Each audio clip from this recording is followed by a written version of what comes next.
Are you calling me a flopper? No, sir. You are entering into your 15th season in the NBA, and that's an amazing milestone. So when you look back on your journey to this point, I mean, what are some of the things that you've learned along the way, and what do you want personally these next handful of years to look like for yourself? I learned it's a business. I've learned it's a business, and overall, I think I've had an unbelievable career. You know what I mean? Like I've accomplished so many things individually and as a team, and for me, there's so many more that I feel like I need to accomplish and want to accomplish. Just as a kid, you know what I mean? Like not really having a dream or having a vision on how to make it to the NBA. And like you said, this upcoming season is my 15th year.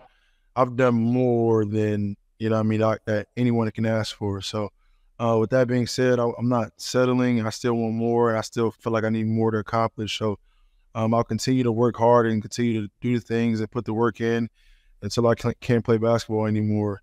And then after that, I'll start venturing off and making sure my wine brand gets to where it needs to, and other things that I have going on. So, yeah.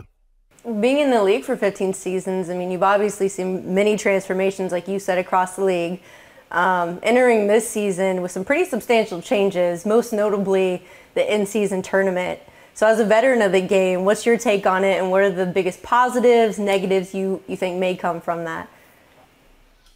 I'm not sure yet because we haven't played yet, but I can give you a little bit more, information once I'm in it or once it happens. But just beforehand, I think the excitement around the tournament is going to have the fans more engaged. You know what I mean? This game is global, and it's just continuing to grow, rapidly. But I think the excitement around the fans and around the NBA and the players, a lot more viewers will watch it. I think it'll give us, some more competitiveness. Obviously, we're competitive during the season, but it'll give us something to, compete for within the season. So I'm excited for it. I'm sure a lot of other players are excited for it as well. Yeah. When you were drafted into the league, it was David Stern's hand that you shook on that stage when it was in his final years of tenure as commissioner. A lot of people regard him as the greatest commissioner of all time when you talk about how much he helped to grow the league. What would you say are the biggest differences between him and Adam Silver? How would you say each has impacted the game in their own ways? Because it is very different, I feel like. No, so the league grows, like it's been growing, like before I got drafted, now being drafted, and then being in the NBA, and then now 15 years in, like the league has grown these last 15 years, like from the money wise, the awareness wise, the amount of people that are coming from different countries that are playing in the NBA, and so forth and so on. You know what I mean? So David Stern, rest his soul, he did an unbelievable job of making sure the league is where it is now, and then allowing it to grow, allow it to open up new doors, and then Adam is doing the same thing, carrying that wave and making this game even bigger. So both are unbelievable commissioners, and both doing an unbelievable job at making sure this game grow, and allowing people like myself and all the other NBA players to take care of their families and many more people. Yeah. Something else I know the NBA is cracking down on this upcoming season is flopping, and I'm not insinuating anything here. I'm just curious what your thoughts are on that new rule. Are you calling me a flopper? No, sir. I'm just curious what you think about it, because I think it's going to be kind of interesting to see, because I think the opposing team, they're going to get a free throw, I believe. I know it's on a one-year trial, so I'm curious what you think about it. They put the rule in, a few years ago, and then they just kind of like went away from it. So I mean, honestly, like it doesn't affect me. Like I'm sure it's going to happen for everyone in the league. You know what I mean? Because it's a part of the game.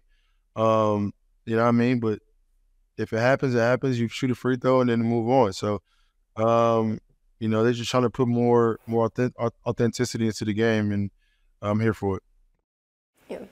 Something else that we're seeing as the NBA evolves, at least in my opinion, I feel like it's kind of becoming sort of like professional wrestling in certain ways, where these personalities are really hooking the fans. Like, you know, they seem to love rooting for and engaging with the bad guys just as much as they love the good guys. So do you feel like that's good for the sport overall? No comment. I just, you know, for me, I don't, and then you can tell from my social, I just stay out the way. I don't respond to anything. I don't go back and forth with anything. I just work hard, play basketball, and let everybody else talk. So I don't consider myself a good guy. I don't consider myself a bad guy. I just do my job and stay out the way. And that's kind of been my mindset since my entire career. Like I don't do things for attention because I just don't. So I don't know. Yeah. Something else I'd love to touch on with you is player empowerment. You know, for example, like Damian Lillard right now, he's basically saying he only wants to play for Miami. When it comes to the player empowerment, do you think that's a good thing, a bad thing for a player to kind of dictate where they want to play in the league since it's so different than what it used to be now? I see both sides of it. You know what I mean? I see both sides to where it's because I went through it, you know what I mean, to where the organization want to do what's best for them. You know what I mean? They don't want to just give a player that basically is one of the best players they've ever had in their organization away for nothing or for less than what, you know what I mean? So I get the organization side, and then I get the player side as far as wanting to play and wanting to be somewhere, whether it's because it's the right situation for you, for your family or yourself or whatever that person is going through.